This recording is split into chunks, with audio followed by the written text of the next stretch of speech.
രാധ ഞാൻ രാധ കണ്ണനെ മറക്കാത്ത രാധ. രാധ ഞാൻ രാധ കണ്ണനെ മറക്കാത്ത രാധ. വൃന്ദാവനം നീ മറന്നോ, മധുരയെ നീ മറന്നോ. വൃന്ദാവനം നീ മറന്നോ, മധുരയെ നീ മറന്നോ. രാധയെ നീ മറന്നോ, കണ്ണാ പൈക്കളെ നീ മറന്നോ. രാധയെ നീ മറന്നോ, കണ്ണാ പൈക്കളെ നീ മറന്നോ. രാധ രാധ രാധ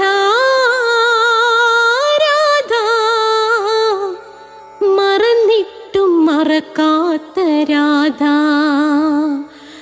മറന്നിട്ടും മറക്കാത്ത രാധ. രാധേ രാധേ രാധേ രാധേ മറന്നിട്ടും മറക്കാത്ത രാധ. മറന്നിട്ടും മറക്കാത്ത രാധ.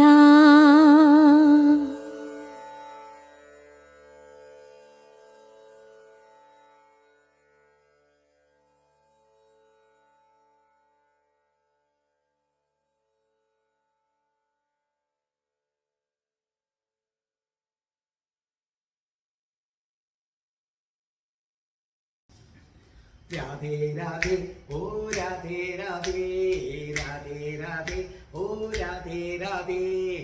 രാധേ രാധേ എന്ന ചാനലിന്റെ നാരായണീയം ക്ലാസ്സുകളിലേക്ക് എല്ലാ പ്രേക്ഷകർക്കും സ്വാഗതം. ഇന്ന് നമ്മൾ നാരായണീയം 4-ാമത്തെ ദശകമാണ്. മൂന്നാമത്തെ ശ്ലോകമാണ്. 33-ാമത്തെ എപ്പിസോഡാണ്. ഇതിനു മുമ്പുള്ള എപ്പിസോഡുകൾ കാണണമെന്നുള്ളവർ നമ്മുടെ പ്ലേലിസ്റ്റ് എടുത്താൽ മതി, അതിലുണ്ട്. എല്ലാ തിങ്കളാഴ്ചയും 12 മണിക്ക് നാരായണീയത്തിൻ്റെ ക്ലാസ് എത്തിയിരിക്കും. സബ്സ്ക്രൈബ് ചെയ്താൽ എല്ലാ ചൊവ്വാഴ്ചയും കൃഷ്ണന്റെ കാമുകിയായ രാധയുടെ ജനനം മുതൽ മരണം വരെയുള്ള ജീവിതകഥ അവതരിപ്പിക്കുകയാണ്. 103 എപ്പിസോഡുകൾ കഴിഞ്ഞിരിക്കുകയാണ്. നിങ്ങൾക്കത് 103 തൊട്ട് കാണുക. ബാക്കി പ്ലേലിസ്റ്റിൽ നിന്ന് സമയം കിട്ടുമ്പം കാണുക. എല്ലാ വ്യാഴാഴ്ചയും അഷ്ടപതിയുടെ ക്ലാസ്സാണ്. ഓർമ്മിക്കുക, ഇത് കേൾക്കുന്ന ഭക്തജനങ്ങൾ അഷ്ടപതിയുടെ ക്ലാസ് നിങ്ങൾ കേട്ടാൽ മതി. പിന്നെ നിങ്ങൾക്കൊരു ബുക്കുണ്ട്, ബുക്ക് എവിടെയും വാങ്ങിക്കാൻ കിട്ടും. ബുക്കുണ്ടെങ്കിൽ വീട്ടിൽ വെച്ച് നിങ്ങൾക്ക് വായിച്ചാൽ സർവൈശ്വര്യം. അഷ്ടപതിയുടെ ക്ലാസ്സുകൾ കേട്ടാൽ പോലും ആ കേൾക്കുന്ന സമയത്ത് ഭഗവാനെയും രാധാറാണിയെയും മനസ്സിൽ ധ്യാനിക്കണം. സർവ്വവിധ ഐശ്വര്യങ്ങളും സമ്പത്തും എല്ലാം ഉണ്ടാകും. വീട്ടിൽ അംഗങ്ങൾക്കിടയിൽ സ്നേഹമുണ്ടാകും. അങ്ങനെ ഒരു അത്ഭുത പുസ്തകമാണ് അഷ്ടപതി. അതിൻ്റെ ക്ലാസ് വ്യാഴാഴ്ച. മോക്ഷം കിട്ടണമെന്ന് ആഗ്രഹിക്കുന്നവർ വെള്ളിയാഴ്ചത്തെ ധർമ്മപദം നിശ്ചയമായും കണ്ടിരിക്കണം. പിന്നെ നമുക്ക് അഷ്ടാവക്ര ഗീതയുണ്ട്, പ്ലേലിസ്റ്റ് എടുത്താൽ കിട്ടും. അതേ കണക്ക് കുടുംബമായി താമസിക്കുന്നവർ ഒരിടത്തൊരിടത്തൊരച്ഛനുണ്ടായിരുന്നു എന്ന വീഡിയോ, ഹേയ് അച്ഛാ പ്ലീസ് മകളെ ഒന്ന് കെട്ടിപ്പിടിക്കൂ എന്ന വീഡിയോ, ഇത് നിങ്ങൾ നിശ്ചയമായും കണ്ടിരിക്കണം. ഹിന്ദുക്കൾ അറിയേണ്ടവയുണ്ട്. ഇംഗ്ലീഷ് സംസാരിക്കാൻ ആഗ്രഹിക്കുന്നവർക്ക് സ്പോക്കൺ ഇംഗ്ലീഷിൻ്റെ ക്ലാസ് ഉണ്ട്. അതേ കണക്ക് ജ്യോതിഷപരമായ സംശയങ്ങളൊക്കെ തീർക്കാം. ഞാൻ ഓരോ മാസത്തിൽ ജനിച്ചവരുടെ വീഡിയോ, ഓരോ നക്ഷത്രത്തിൽ ജനിച്ചവരുടെ വീഡിയോ അത് ഇതിനകത്ത് ഞാൻ കൊടുത്തിട്ടുണ്ട്. അപ്പം നിങ്ങളത് കാണുക. ജ്യോതിഷപരമായ സംശയത്തിന് എന്തുണ്ടെങ്കിലും എൻ്റെ ഫോണിലേക്ക് വിളിക്കുക. 9645333999 ഡിസ്ക്രിപ്ഷൻ നമ്പറിൽ കൊടുത്തിട്ടുണ്ട്. പിന്നെ അല്പം ഗൗരവമുള്ള കാര്യങ്ങൾ മാത്രമാണ് ഞാൻ ജ്യോതിഷത്തിൽ കൈകാര്യം ചെയ്യുന്നത്. നിസ്സാര കാര്യങ്ങളൊക്കെ പറഞ്ഞ ആളുകൾ വിളിക്കാറുണ്ട്. അതായത് ഈ പൊരുത്തം നോക്കുക, അതൊക്കെ നമുക്ക് അടുത്ത ജ്യോത്സ്യൻ്റെ അടുത്ത് പോകാം. ചിലരാണെങ്കിൽ ഈ കാമുകന് വള ഊരിക്കൊടുത്തു, അവൻ തിരിച്ചു തന്നില്ല, അപ്പോൾ ഇനി ഇത് എപ്പോൾ കിട്ടും. ചിലരാണെങ്കിൽ കോളേജിൽ ചേർന്നു, സർട്ടിഫിക്കറ്റ് എപ്പോൾ കിട്ടും. അപ്പോൾ ഇത്തരത്തിലുള്ള നിസ്സാര കാര്യങ്ങളല്ല, അത് നിങ്ങൾ തൊട്ടടുത്ത് നിങ്ങളൊരു ജ്യോത്സ്യനെ കാണുക. കൂടുതലായിട്ട് നമ്മൾ ചെയ്യുന്നത് രോഗം കൊണ്ട് കഷ്ടപ്പെടുന്നവർ, കടം കൊണ്ട് ബുദ്ധിമുട്ടുന്നവർ, 10-30 വയസ്സായിട്ട് വിവാഹം കഴിയാതെ അങ്ങനെ സീരിയസ് പ്രോബ്ലങ്ങളുള്ളത് നിങ്ങൾ അയക്കുക. അതിനാണ് ഞാൻ മുൻഗണന കൊടുക്കുന്നത്. അപ്പം തീർച്ചയായിട്ടും അത് നിങ്ങൾക്ക് മറുപടി കിട്ടിയിരിക്കും. അപ്പോൾ നമുക്ക് പ്രാർത്ഥിച്ചുകൊണ്ട് തുടങ്ങാം. ഓം മഹാഗണപതേ നമഃ. ഓം ശ്രീ രാധാകൃഷ്ണായ നമഃ. ഓം നാരായണായ നമഃ. ഓം രാധായേ സ്വാഹ. രാധേ രാധേ. ഓ രാധേ രാധേ. രാധേ രാധേ. ഓ രാധേ രാധേ. രാധേ രാധേ. ഓ രാധേ രാധേ. രാധേ രാധേ. ഓ രാധേ രാധേ. രാധേ രാധേ. ഓ രാധേ രാധേ. രാധേ രാധേ. ഓ രാധേ രാധേ. രാധേ രാധേ. ഓ രാധേ രാധേ. ബർസാനെ വാരി രാധാറാണിക്ക് ജയ്. എൻ്റെ മാതാവ് രാധാറാണിക്ക് ജയ്. എനിക്ക് സർവ്വ ഐശ്വര്യങ്ങളും വാരിക്കോരി തരുന്ന എൻ്റെ പൊന്ന് രാധാറാണി അമ്മക്ക് ജയ്. എനിക്ക് രോഗങ്ങൾ വരാതെ കാത്തുരക്ഷിക്കുന്ന രാധാറാണി അമ്മക്ക് ജയ്. എന്നെ സർവ്വ പാപങ്ങളിൽ നിന്നും മോചിപ്പിക്കുന്ന രാധാറാണി അമ്മക്ക് ജയ്. ഇന്ന് നമുക്ക് വളരെ സന്തോഷമുള്ളൊരു ദിവസമാണ്. കാരണം നമ്മുടെ കൂട്ടത്തില് നമുക്ക് അഷ്ടപതി പാടിത്തരുന്ന നിങ്ങൾക്ക് എല്ലാവർക്കും അറിയാം രതീഷ്. ഈ രതീഷിന് ശ്രേഷ്ഠ ഭാരത പുരസ്കാരം ലഭിച്ച വിവരം നിങ്ങളെ സന്തോഷപൂർവ്വം അറിയിക്കുകയാണ്. അദ്ദേഹത്തിന് മലയാളം, ഹിന്ദി, തമിഴ്, മാപ്പിള പാട്ടുകൾ, ഈ ഇനത്തിൽപ്പെട്ട ഭക്തിഗാനങ്ങൾ പാടി കഴിവ് തെളിയിച്ചതിന് കർണാട്ടിക്, ലളിതസഗാനം, തബല, ഡ്രം, ചെണ്ട, മൃദംഗം, ഗിറ്റാർ ഇതൊക്കെ അവതരിപ്പിച്ച് ആ രംഗത്തെ കഴിവ് തെളിയിച്ചതിന്, പിന്നെ ആങ്കറിംഗ് രംഗത്തെ കഴിവ് തെളിയിച്ചതിന്, ഇതിനാണ് നമ്മുടെ രതീഷിന് ശ്രേഷ്ഠ ഭാരത പുരസ്കാരം ലഭിച്ചിരിക്കുന്നത്. അഷ്ടപതി പാടുന്ന നമ്മുടെ റിജിന ഉണ്ടല്ലോ, അഷ്ടപതി പാടുന്ന റിജിനയുടെ ഹസ്ബൻഡാണ് രതീഷ് എന്ന് പറയുന്നത്. അപ്പോൾ രതീഷിന് അഭിനന്ദനങ്ങൾ. രാധേ രാധേ ചാനലിന്റെ അഭിനന്ദനങ്ങൾ തരുന്നു. അപ്പം നമുക്ക് നമ്മുടെ രതീഷിന് ആ സമ്മാനം കൊടുക്കുന്ന വീഡിയോ കാണാം. അതിനുശേഷം നമുക്ക് ക്ലാസ്സിലേക്ക് കടക്കാം. രാധ ഞാൻ രാധ, കണ്ണനെ മറക്കാത്ത രാധ. രാധ ഞാൻ രാധ, കണ്ണനെ മറക്കാത്ത രാധ. വൃന്ദാവനം നീ മറന്നോ, മധുരയെ നീ മറന്നോ. വൃന്ദാവനം നീ മറന്നോ, മധുരയെ നീ മറന്നോ. രാധയെ നീ മറന്നോ, കണ്ണ പൈക്കളെ നീ മറന്നോ. അപ്പോൾ നമ്മുടെ രതീഷിന് സമ്മാനം കൊടുക്കുന്നത് കണ്ടല്ലോ. അപ്പം നമുക്ക് തുടങ്ങാം. അപ്പൊ ഇന്ന് നമ്മൾ പഠിപ്പിക്കാൻ പോകുന്നത് നാരായണീയമാണ്. 4ാമത്തെ ദശകമാണ്, 3ാമത്തെ ശ്ലോകമാണ്, 33ാമത്തെ എപ്പിസോഡാണ്. ഈ ശ്ലോകം നമുക്കേവർക്കും സുപരിചിതയായ ഇപ്പൊ രാധേ രാധേ ചാനലിന് പ്രിയങ്കരിയായി മാറിയ കൃഷ്ണശ്രീയുടേതാണ്. അപ്പൊ കൃഷ്ണശ്രീയെ കുറിച്ച് ഒരുപാട് നല്ല അഭിപ്രായം വരുന്നുണ്ട്. എൻ്റെ അടുത്ത് ഒരുപാട് പേര് വിളിക്കുന്നു. നമ്മുടെ ജിനി സന്തോഷ് വരെ എന്നെ വിളിച്ചിട്ട് പറഞ്ഞു, സാറേ കൃഷ്ണശ്രീയുടെ ആലാപനം കേട്ട് കഴിയുമ്പോൾ നമുക്ക് നാരായണിയെ ഇപ്പൊ പഠിക്കാൻ വളരെ എളുപ്പമുണ്ട്, നല്ല ഈണമാണ് എന്ന് പറഞ്ഞു. അപ്പൊ രാധാറാണി കൃഷ്ണശ്രീയെ അനുഗ്രഹിക്കട്ടെ. കൃഷ്ണശ്രീക്കും ഇതുപോലെ എന്തെങ്കിലുമൊക്കെ പുരസ്കാരം കിട്ടട്ടെ. അപ്പൊ നമ്മുടെ കൃഷ്ണശ്രീ അത് ആലപിക്കുന്നത് കേട്ടുകൊള്ളൂ. താരമന്ദരനു ചിന്ത്യ സന്തതം പ്രാണവായുമഭിയമ്യ നിർമ്മല ഇന്ദ്രിയാണി വിഷയാദധാപഹൃ प्रत्यास्महे भवदुपासनोन्मुखा അപ്പോൾ നമ്മുടെ കൃഷ്ണശ്രീ പാടിത്തന്നത് നിങ്ങൾ കേട്ടുവല്ലോ. അപ്പോൾ ഇനി നിങ്ങൾ നോക്കിക്കൊള്ളൂ. താരമന്ദരനുചിന്യ സന്തതം പ്രാണവായുമഭിയമ്യ നിർമ്മലാ ഇന്ദ്രിയാണി വിഷയാദധാപഹൃത്യാസ്മഹേ. ഇന്ദ്രിയാണി വിഷയാദധ പിരിച്ചെഴുതുമ്പോൾ അങ്ങനെ ഇന്ദ്രിയാണി വിഷയാദധ അപഹൃത്യ ആസ്മഹേ ഇങ്ങനെയാണ് പിരിച്ചെഴുതുന്നത്. ചേർത്ത് വായിക്കുമ്പം ഇന്ദ്രിയാണി വിഷയാദധാപഹൃത്യാസ്മഹേ ഭവദുപാസനോന്മുഖ. അർത്ഥം എഴുതിക്കൊള്ളൂ. താരം താരം സമം ഓംകാരം, ഓംകാരം പ്രണവം. അന്ത അനുചിന്യ അന്ത അനുചിന്യ അർത്ഥം എഴുതു ഉള്ളിൽ ധ്യാനിച്ചിട്ട്. അന്ത അനുചിന്യ ഉള്ളിൽ ധ്യാനിച്ചിട്ട്. താരം അന്തരനുചിന്യ ചേർത്തെഴുത്. താരം അന്തരനുചിന്യ ഓംകാരത്തെ ഉള്ളിൽ ധ്യാനിച്ചിട്ട്. അപ്പൊ നമ്മൾ ആദ്യം പിരിച്ചെഴുതി താരം ഓംകാരം, അന്ത അനുചിന്യ അത് ഉള്ളിൽ ധ്യാനിച്ചിട്ട്. ചേർത്തെഴുതുമ്പം താരമന്തരനുചിന്യ ചേർത്തെഴുതുന്നത് പുസ്തകത്തിൽ കിടപ്പുണ്ട്. ഓംകാരത്തെ ഉള്ളിൽ ധ്യാനിച്ചിട്ട്. സന്തതം സന്തതം എപ്പോഴും. പ്രാണവായു പ്രാണവായു ശ്വാസം. അഭിയമ്യ അഭിയമ്യ നിയന്ത്രിച്ചിട്ട്. അഭിയമ്യ നിയന്ത്രിച്ചിട്ട്. നിർമ്മല നിർമ്മല പരിശുദ്ധമായി. നിർമ്മല പരിശുദ്ധമായി. ഇന്ദ്രിയാണി ഇന്ദ്രിയാണി ഇന്ദ്രിയങ്ങളെ.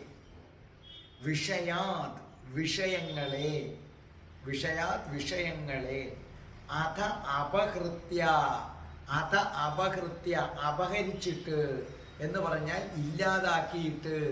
നമ്മൾ പറയത്തില്ലേ കള്ളന്മാർ കയറി എല്ലാം അപഹരിച്ചു കൊണ്ടുപോയെന്ന്. എല്ലാത്തിനെയും ഇല്ലാതാക്കിയിട്ട് പിൻവലിച്ചിട്ടെന്നൊക്കെ അർത്ഥം. ആസ്മഹേ ആസ്മഹേ ഞങ്ങൾ ഇരുന്നു കൊള്ളാം. ഭവതുപാസന അങ്ങയുടെ ഉപാസനയിൽ.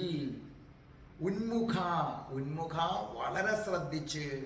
ഉന്മുഖ വളരെ ശ്രദ്ധിച്ച്. അപ്പൊ ഇവിടെ പറഞ്ഞിരിക്കുന്ന അർത്ഥം ഇത്രയേ ഉള്ളൂ. ഓംകാരത്തെ ഞങ്ങൾ ഞങ്ങളുടെ ഉള്ളിൽ പ്രതിഷ്ഠിക്കും. അങ്ങനെ പ്രതിഷ്ഠിച്ചിട്ട് ഞങ്ങൾ ശ്വാസം നല്ലവണ്ണം നിയന്ത്രിക്കും എന്ന് പറഞ്ഞാൽ പ്രാണായാമം ചെയ്യും. അതോടെ ഞങ്ങൾ പരിശുദ്ധരായി മാറും. അങ്ങനെ പരിശുദ്ധരായി മാറിയതിന് ശേഷം ഇന്ദ്രിയങ്ങളെ വിഷയസുഖങ്ങളിൽ നിന്ന് പിൻവലിക്കും. എന്നിട്ട് ഭഗവാന്റെ ഉപാസനയിൽ മുഴുകും. അപ്പൊ ഈ വരികളുടെ മൊത്തത്തിലുള്ള അർത്ഥം ഇതാണ്. ഓം ആ ഓംകാരത്തെ ഉള്ളിൽ പ്രതിഷ്ഠിക്കും. അതൊക്കെ എങ്ങനെയാന്ന് ഞാൻ പറഞ്ഞുതരാം. ഓംകാരത്തെ ഉള്ളിൽ പ്രതിഷ്ഠിക്കും. എന്നിട്ട് പ്രാണായാമം നടത്തി നമ്മുടെ ശ്വാസത്തിന്റെ ഗതികളെ നിയന്ത്രിക്കും. അതോടെ നമ്മൾ പരിശുദ്ധരായിട്ട് മാറും. അതിനുശേഷം ഇന്ദ്രിയങ്ങളെ വിഷയസുഖങ്ങളിൽ നിന്ന് പിൻവലിക്കും. വിഷയസുഖം ആസ്വദിക്കാൻ ഇന്ദ്രിയങ്ങളെ വിട്ടുകൊടുക്കില്ല.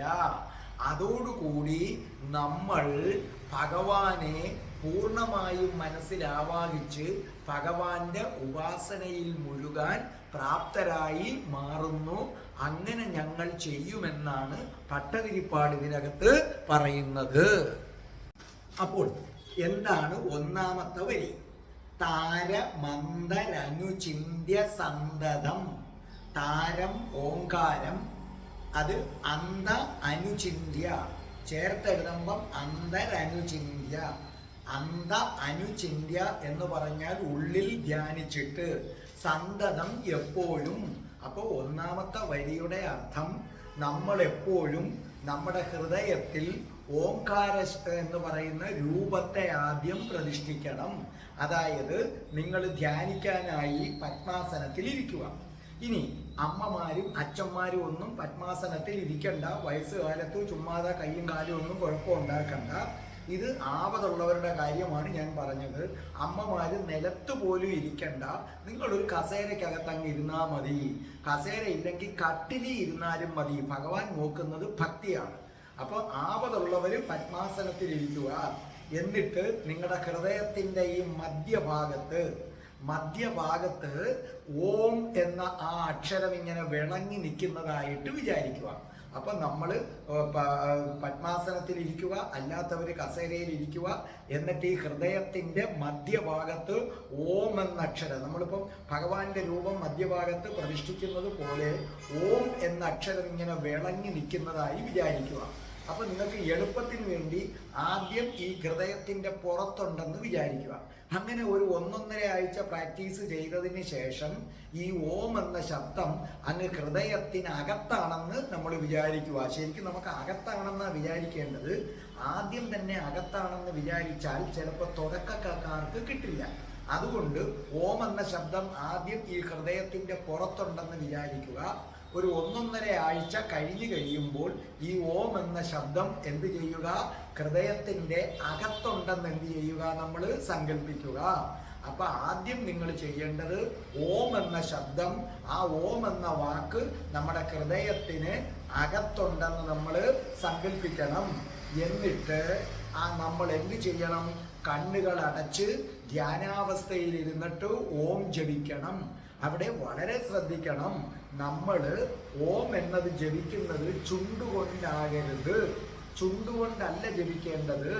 കാരണം ചുണ്ടുകൾ കൊണ്ട് ജപിക്കുമ്പോൾ അവിടെ അത് പിടിച്ചെടുക്കാൻ നിങ്ങളുടെ പഞ്ചേന്ദ്രിയങ്ങളിൽ ഒന്നായ ചെവി അങ്ങോട്ട് ആക്റ്റീവാകും. നമ്മൾ പഞ്ചേന്ദ്രിയങ്ങളെയൊക്കെ അടക്കാനാണ് ശ്രമിക്കുന്നത് എന്ന് മാത്രവുമല്ല, നമ്മുടെ ഉള്ളിൽ ഓം ഓം എന്ന് മുഴങ്ങി നമ്മുടെ ഉള്ളാണ് ശുദ്ധമാകേണ്ടത്, ചെവിയല്ല. അപ്പൊ നമ്മുടെ ഹൃദയം ശുദ്ധമാകാൻ വേണ്ടി നമ്മുടെ ഹൃദയത്തിനകത്ത് ഓം ഉണ്ടെന്ന് കരുതി ഹൃദയത്തിനകത്താണ് ഓം ജപിക്കേണ്ടത്. മനസ്സുകൊണ്ട് ഓം ജപിക്കുക. അപ്പം മനസ്സിന്റെ പവർ പതുക്കെ പതുക്കെ ഇല്ലാതായി വരുന്നത് കാണാം. ചുണ്ടുകൊണ്ട് ജപിക്കരുത്. അതിനകത്ത് തന്നെ മുഴുകി ഇരുന്നു കൊണ്ട് നമ്മൾ എന്ത് ചെയ്യുക? ഇത് ജപിക്കുക. അപ്പൊ നിങ്ങൾ ആലോചിക്കുക, നിങ്ങളുടെ ഉള്ളിൽ ഒരു ഓംകാര ശബ്ദമുണ്ട്. കുറെ കഴിയുമ്പോൾ നിങ്ങൾക്കത് കേൾക്കാൻ പറ്റും. ഇപ്പം ആദ്യം നിങ്ങൾ സങ്കല്പിക്കുക. ഇതാണ് 1ാമത്തെ വരിയുടെ അർത്ഥം. ഇനി നമുക്ക് 2ാമത്തെ വരിയിലേക്ക് വരാം. പ്രാണവായു അഭിയമ്യ നിർമ്മല. പ്രാണവായു എന്ന് പറഞ്ഞാൽ നമ്മുടെ ശ്വാസം അഭിയമ്യ, ശ്വാസത്തെ നിയന്ത്രിച്ചിട്ട് നിർമ്മല, പരിശുദ്ധരാകും. അപ്പൊ ഇവിടെ എന്താ പറയുന്നത്? ആദ്യം നമ്മൾ എന്താ ചെയ്യേണ്ടത്? ഓംകാരം മനസ്സിൽ അങ്ങോട്ട് വിചാരിക്കണമെന്ന് പറഞ്ഞു.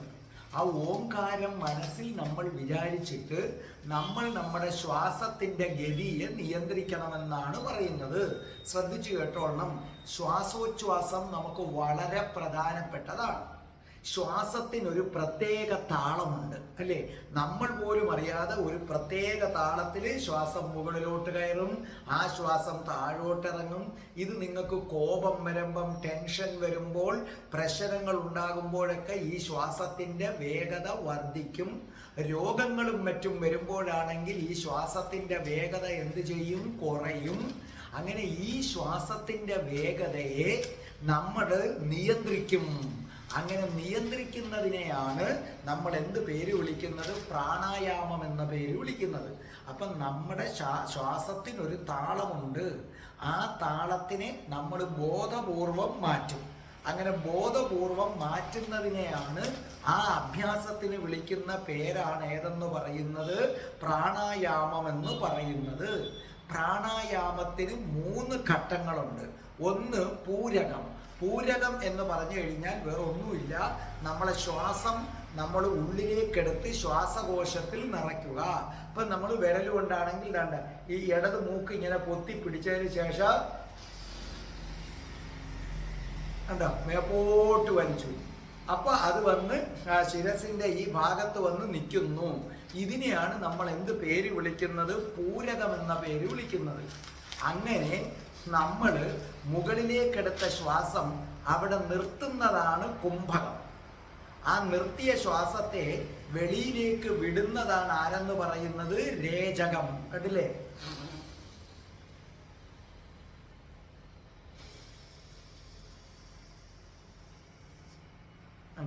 അപ്പൊ ആദ്യം ഇങ്ങനെ പിടിച്ച് മേപ്പോട്ട് നമ്മൾ ഒരെണ്ണം എടുക്കുന്നു. ആ എടുക്കുന്ന വായുവിനെ നമ്മൾ എന്ത് ചെയ്യുന്നു? അതാണ് നമ്മൾ പൂരകം, അല്ലേ? നമ്മൾ ആദ്യം ചെയ്യുന്ന എങ്ങനെയാണ്? പൂരകം ഉള്ളിൽ നിറയ്ക്കുന്നു. ഇങ്ങനെ മൂക്ക് പിടിച്ചിട്ട് ശ്വാസം മുകളിലോട്ട് എടുക്കുന്നത് പൂരകം. അങ്ങനെ പിടിച്ച് 1 സെക്കൻഡ് നമ്മൾ ഇവിടെ നിർത്തുന്നതാണ് ആരെന്ന് പറയുന്നത്? കുംഭകം. എന്നിട്ട് അതിനെ വളരെ പതുക്കെ നമ്മൾ പുറത്തോട്ട് വിടുന്നതിനെയാണ് നമ്മൾ എന്ത് പേര് വിളിക്കുന്നത്? രേചകം എന്ന പേര് വിളിക്കുന്നത്. അപ്പൊ ആ പ്രാണായാമത്തിന്റെ ഒരു ഇത് നിങ്ങൾക്ക് മനസ്സിലായല്ലോ. ഈ അതായത് ഇങ്ങനെ പിടിക്കുകയാണില്ലേ,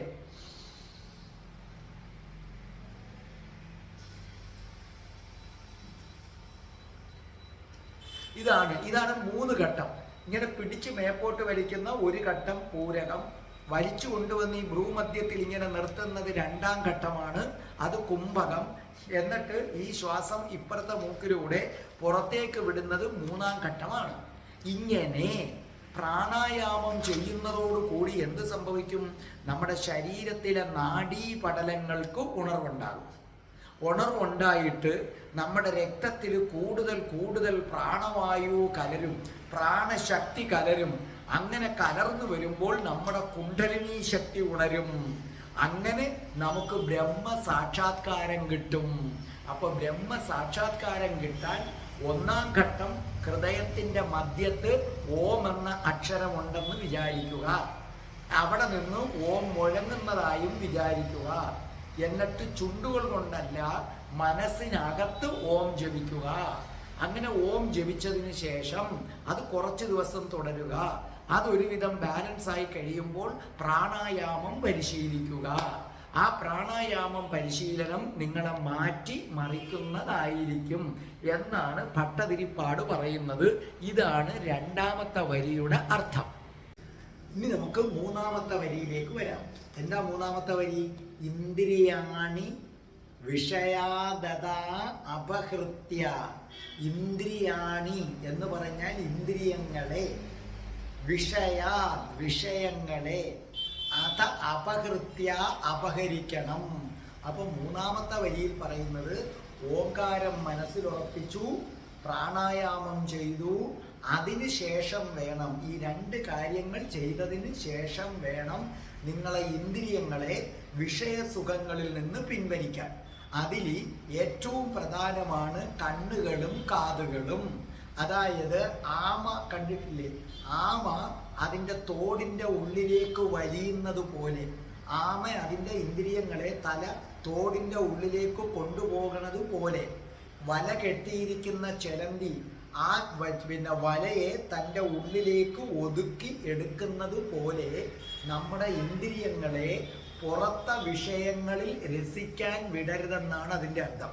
അപ്പൊ ഇന്ദ്രിയ സുഖങ്ങളിൽ നിന്ന്, ഇന്ദ്രിയ വിഷയങ്ങളിൽ നിന്ന് ഇന്ദ്രിയങ്ങളെ പിൻവലിക്കണമെന്ന് പറഞ്ഞാൽ അതിൻ്റെ അർത്ഥം പുറത്ത് നമുക്ക് രസം തരുന്ന ഒരുപാട് കാര്യങ്ങളുണ്ട്, അങ്ങനെ രസിക്കാൻ നമ്മളെ ഇന്ദ്രിയങ്ങളെ വിടരുത്. ഇപ്പൊ ഉദാഹരണമായിട്ട് ഒരു പുരുഷനാണെങ്കിൽ അതീവ സുന്ദരിയായ ഒരു സ്ത്രീ പോന്നു, അപ്പൊ കണ്ണുടനെ ആ സ്ത്രീയുടെ സൗന്ദര്യം അങ്ങനെ ആസ്വദിക്കുകയാണ്. കണ്ണിനെ നമ്മൾ ബാഹ്യസുഖം ആസ്വദിക്കാൻ വിട്ടു. സ്ത്രീ ഒരു നല്ല പട്ടുസാരി കാണുന്നു, അപ്പോൾ പട്ടുസാരി കാണുമ്പോഴോ കണ്ണുകൾ കൊണ്ട് ആ പട്ടുസാരിയുടെ സൗന്ദര്യത്തെ ഇങ്ങനെ ആവാഹിച്ചെടുക്കുകയാണ്. എനിക്കത് കിട്ടിയിരുന്നെങ്കിൽ. അത് നിങ്ങൾ ചെയ്യരുത്. ഇന്ദ്രിയങ്ങളെ പുറമേയുള്ള സുഖങ്ങൾ ആസ്വദിക്കാൻ വിടരുത്. പകരം നിങ്ങളുടെ കണ്ണുകൾ കൊണ്ട് പുരുഷന്റെയോ സ്ത്രീയുടെയോ സൗന്ദര്യം ആസ്വദിക്കാൻ പോകാതെ, അതേ കണക്ക് പട്ടുസാരി, നല്ല ഷർട്ട്, നല്ല വീട് ഇത്യാദി സൗന്ദര്യങ്ങൾ ആസ്വദിക്കാൻ പോകാതെ കണ്ണുകൾ കൊണ്ട് എപ്പോഴും ഭഗവാന്റെ രൂപം ദർശിക്കുകയും ഈ കണ്ണുകൾ അടച്ചു പിടിച്ചിട്ട് ഉള്ളിൽ നിങ്ങൾ നിർത്തിയിരിക്കുന്ന ഓംകാരത്തെ കാണാനും ശ്രമിക്കണം. അതേ കണക്ക് ചെവികൾ എപ്പോഴും നമ്മൾ പുറമേ ഉള്ള വിഷയങ്ങൾ അറിയാനായിട്ട് ഉപയോഗിച്ചു കൊണ്ടിരിക്കുകയാണ്. കാമുകിയുടെ മധുരമായ വാക്കുകൾ കേൾക്കാൻ, കൂട്ടുകാരുടെ വർത്തമാനം കേൾക്കാൻ, അച്ഛൻ്റെ അമ്മയുടെ മക്കളുടെ ഒക്കെ വർത്തമാനം കേൾക്കാൻ വേണ്ടി ചെവി ഇങ്ങനെ നമ്മൾ കൊടുത്തിരിക്കുകയാണ്. അത് നിർത്തുക. അത് നിർത്തിക്കഴിഞ്ഞ് നിങ്ങൾ കണ്ണുകൾ പൂട്ടി ഇരുന്നിട്ട് നിങ്ങളുടെ ഉള്ളിനകത്തുനിന്ന് ഒരു ഓംകാര ശബ്ദം മുഴങ്ങുന്നുണ്ട്. അത് കേൾക്കാൻ ചെവിയെ അനുവദിക്കണം. അതിന് ബാഹ്യ ഇതിൽ നിന്ന് പിൻവലിച്ചാലേ പറ്റൂ. ഞാൻ എൻ്റെ പല വീഡിയോയിലും പറഞ്ഞിട്ടുണ്ട്. എൻ്റെ വീട് കടപ്പുറത്ത് നിന്ന് ഒരു 2-2.5 കിലോമീറ്റർ അകലെയാണ് ബീച്ചിൽ നിന്ന്. അപ്പോൾ എന്ത് സംഭവിക്കും? രാത്രി ഒരു 2 മണിക്കൊക്കെ ഞാനൊന്ന് ഉണരുകയാണെങ്കിൽ കടലെരമ്പുന്ന ശബ്ദം കേൾക്കാം. പക്ഷെ പകല് കേൾക്കാൻ പറ്റത്തില്ല. എന്തുകൊണ്ട്? പകല് കാറിന്റെ ശബ്ദം, വണ്ടിയുടെ ശബ്ദം, മറ്റു ബഹളങ്ങള്. അപ്പോഴും കടലവിടെ ഇരമ്പുന്നുണ്ട്, എനിക്ക് കേൾക്കാൻ വയ്യ. പക്ഷെ ബാഹ്യ ശബ്ദങ്ങളെല്ലാം നിശബ്ദമാകും രാത്രി 2 മണിക്ക്. അപ്പൊ എനിക്ക് കടലിന്റെ ശബ്ദം കേൾക്കാം. അതുപോലെ അമ്മമാരെ, നിങ്ങളുടെ ഉള്ളില് ഒരു ഓംകാര ശബ്ദം മുഴങ്ങുന്നുണ്ട്. നിങ്ങൾ ചെവി കൊടുത്താൽ അത് കിട്ടും. പക്ഷെ ആ ചെവി കൊടുക്കണമെങ്കിൽ ആദ്യം നിങ്ങൾ എന്ത് ചെയ്യണം? മറ്റു പുറമേ നിന്നുള്ള ആൾക്കാരുടെ വർത്തമാനങ്ങൾ കേൾക്കാൻ വേണ്ടി മാത്രം ചെവി ഉപയോഗിക്കുന്നത് നിർത്തുക. കുറേ നേരത്തേക്ക് ഒരു 1.5-2 മണിക്കൂറെങ്കിലും ഒരു ദിവസം എനിക്ക് ബന്ധുക്കളുടെയും മറ്റുള്ളവരുടെയും ആരുടെയും ശബ്ദം കേൾക്കണ്ട, എനിക്ക് എൻ്റെ ഉള്ളിലുള്ള ഓംകാര ശബ്ദം കേൾക്കണമെന്ന് പറഞ്ഞ് അങ്ങനെ ഇന്ദ്രിയങ്ങളെ നിങ്ങൾ പിൻവലിക്കാനായിട്ട് ശ്രമിക്കണം. ആ ഇന്ദ്രിയങ്ങൾ ഇനിയുമുണ്ട്. അതിനെ പിൻവലിക്കുന്നതിനെ കുറിച്ച് അടുത്ത ശ്ലോകത്തിൽ നമ്മൾ പറയുന്നതായിരിക്കും. ഇനി നമുക്ക് അവസാനത്തെ വരി, 4ാമത്തെ വരി എന്താണ്? ത്യാസ്മഹേ ഭവതുപാസനോന്മുഖ. അത് ശരിക്കും ത്യാസ്മഹേ എന്ന് എഴുതിയിരിക്കുന്നെങ്കിലും ആ വാക്ക് ആസ്മഹോ എന്നാണ്. 3ാമത്തെ വരിയും ഇതും കൂടെ യോജിക്കുമ്പോഴാണ് ത്യാസ്മഹേ. ആസ്മഹോ, ഞങ്ങൾ ഇരുന്നു കൊള്ളാം. ഭവതുപാസന, അങ്ങയുടെ ഉപാസനയിൽ കൃഷ്ണനെ ഉപാസിച്ചുകൊണ്ട് ഉന്മുഖ, വളരെ ശ്രദ്ധിച്ച്. ഇപ്പൊ ഭഗവാനെ, അങ്ങയുടെ ഉപാസനയിൽ ഞങ്ങൾ ലയിച്ചിരുന്നു കൊള്ളാമെന്നാണ് പറയുന്നത്. എന്തൊക്കെ ചെയ്തിട്ട് ലയിച്ചിരുന്നു കൊള്ളാം? വളരെ ശ്രദ്ധിക്കുക. എന്തൊക്കെ ചെയ്തിട്ട് ലയിച്ചിരുന്നു കൊള്ളാമെന്ന് പറഞ്ഞാൽ നമ്മൾ ആദ്യം തൊട്ട് പറഞ്ഞു കഴിഞ്ഞു. ആദ്യമായി ഭട്ടതിരിപ്പാട് പറയുന്നു, ഭഗവാനെ ശ്രീകൃഷ്ണ, ഞങ്ങൾ, മനസ്സിലായില്ലേ? ഭട്ടതിരിപ്പാട് നമുക്കും കൂടെ വേണ്ടി പറയുകയാണ് അദ്ദേഹത്തിന്റെ കാര്യം. ഭഗവാനെ ശ്രീകൃഷ്ണ, ഞങ്ങൾ ആദ്യം ഞങ്ങളുടെ ഹൃദയത്തിന്റെ മധ്യഭാഗത്ത് ഉള്ളിലായിട്ട് ഓം എന്ന അതിഗംഭീരമായ ആ രൂപം ഞങ്ങൾ പ്രതിഷ്ഠിക്കും. അതിനുശേഷം ഞങ്ങൾ ഞങ്ങളുടെ ശ്വാസഗതികളെ നിയന്ത്രിക്കും. ശ്വാസഗതികളെ നിയന്ത്രിച്ച് ഞങ്ങൾ പരിശുദ്ധരായി മാറും. അങ്ങനെ പരിശുദ്ധരായി മാറിക്കഴിയുമ്പോൾ ഞങ്ങൾ എന്ത് ചെയ്യും? ഞങ്ങളുടെ ഇന്ദ്രിയങ്ങളെ ഞങ്ങൾ പിൻവലിക്കും. കണ്ണുകൾ കൊണ്ട് പുറമേ ഉള്ള സൗന്ദര്യം ആസ്വദിക്കുന്നത് നിർത്തും. നിർത്തിയിട്ട് നമ്മുടെ മനസ്സിൻ്റെ ഉള്ളിലൊരു സൗന്ദര്യമുണ്ട്, അത് കാണാൻ ശ്രമിക്കും. ചെവികൾ കൊണ്ട് പുറത്തെ ശബ്ദങ്ങൾ കേൾക്കുന്നത് നിർത്തും. എന്നിട്ട് നമ്മുടെ ഉള്ളിലുള്ള ഓംകാര ശബ്ദം ഞങ്ങൾ കേൾക്കാൻ ശ്രമിക്കും. അങ്ങനെ ഞങ്ങൾ ഭഗവാനെ ഉപാസിക്കുന്നതിൽ തൽപരരാകും. ഇവിടെ ഭട്ടതിരിപ്പാട് യോഗസൂത്രമാണ് കൈകാര്യം ചെയ്യുന്നത്. യോഗസൂത്രത്തിൽ 2 കാര്യങ്ങൾ പറയുന്നുണ്ട്. ഭഗവാനെ കിട്ടുന്നതിന് വേണ്ടി യോഗസൂത്രത്തിൽ പറയുന്ന ഒന്ന് പ്രാണായാമം, 2ാമത്തത് പ്രത്യാഹാരം. എന്താണ് പ്രത്യാഹാരം? യോഗസൂത്രം പറയുന്നത് സ്വവിഷയാസം പ്രയോഗേ ചിത്തസ്വരൂപാനുകാര ഇവേന്ദ്രിയാണാം പ്രത്യാഹാര എന്ന് പറഞ്ഞാൽ ഇന്ദ്രിയങ്ങളെ പുറമേ ഉള്ള വിഷയങ്ങളിൽ നിന്ന് മോചിപ്പിക്കും. അങ്ങനെ മോചിക്കുമ്പോൾ നമ്മുടെ കണ്ണുകൾ ഉള്ളിലുള്ള ഭഗവാന്റെ ചൈതന്യം കാണും. നമ്മുടെ കാതുകളുണ്ടല്ലോ, നമ്മുടെ ഉള്ളിൽ നിന്ന് മുഴങ്ങുന്ന ഓംകാര ശബ്ദമിങ്ങനെ കേട്ടു തുടങ്ങും.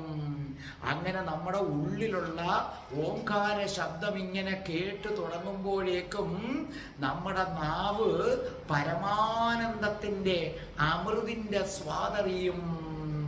അപ്പൊ നമ്മളോ നമ്മുടെ ഉള്ളിൽ നിന്ന് ഓംകാരത്തിന്റെ ശബ്ദം കേൾക്കുകയും ഭഗവാന്റെ രൂപം കാണുകയും ചെയ്യുമ്പോൾ പരമാനന്ദം ഉണ്ടാകും. ആ പരമാനന്ദത്തിന്റെ സ്വാദ് നമ്മുടെ നാവ് അറിയും എന്ന് മാത്രവുമല്ല, ആ പരമാനന്ദത്തിന്റെ സ്പർശമുണ്ടല്ലോ, ആ സ്പർശം, ആ ഭഗവത് രൂപത്തിന്റെ സ്പർശം നമ്മുടെ ത്വക്കറിയും. ഇനി ഉള്ളിലിരിക്കുന്ന ഭഗവത് രൂപം പാരിജാത പുഷ്പത്തേക്കാൾ ഗന്ധമുള്ളതാണ്. അതിൻ്റെ ഗന്ധം നമ്മൾ എന്ത് ചെയ്യും? നമ്മുടെ മൂക്ക് ആവാഹിച്ചെടുക്കും. അപ്പൊ പട്ടതിരിപ്പാട് പറയുന്നു, ഞങ്ങളെ 5 ഇന്ദ്രിയങ്ങളെ ഞങ്ങൾ എന്തിനു വേണ്ടി ഉപയോഗിക്കും? ശരിക്കും പറഞ്ഞാൽ പ്രത്യാഹാരം എന്താണെന്ന് വ്യക്തമാക്കി തരികയാണ്. കണ്ണുകൾ കൊണ്ട് പുറത്തെ സൗന്ദര്യം കാണാതെ ഉള്ളിലുള്ള ഓം എന്ന് പറയുന്ന അക്ഷരത്തെ കാണുന്നു. കാതുകൾ കൊണ്ട് ഞങ്ങൾ എന്ത് ചെയ്യുന്നു? ഉള്ളിൽ മുഴങ്ങുന്ന ഓംകാര ശബ്ദം മാത്രം കേൾക്കുന്നു.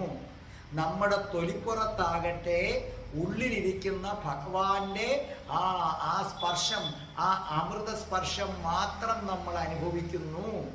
ആ സ്പർശം കിട്ടിക്കഴിയുമ്പോൾ നമ്മൾ പരമാനന്ദത്തിൽ ആറാടും. ആ പരമാനന്ദമാകുന്ന അമൃതത്തിന്റെ സ്വാദുകൊണ്ട്, ആ സ്വാദാണ് ഞങ്ങളുടെ നാവറിയുന്നത്, അല്ലാതെ കറികളുടെയോ മറ്റു വിഭവങ്ങളുടേതോ അല്ല. പിന്നെ ഭഗവാനെ സംബന്ധിച്ചിടത്തോളം പാരിജാതം ഉണ്ടല്ലോ, പാരിജാതത്തെ വെല്ലുന്ന സുഗന്ധമാണ് ഭഗവാനുള്ളത്.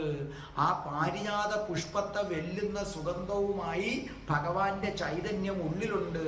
ഞങ്ങളുടെ മൂക്കുകൾ ഞങ്ങളത് ആവാഹിച്ചെടുക്കാനായിട്ട് ഉപയോഗിക്കും.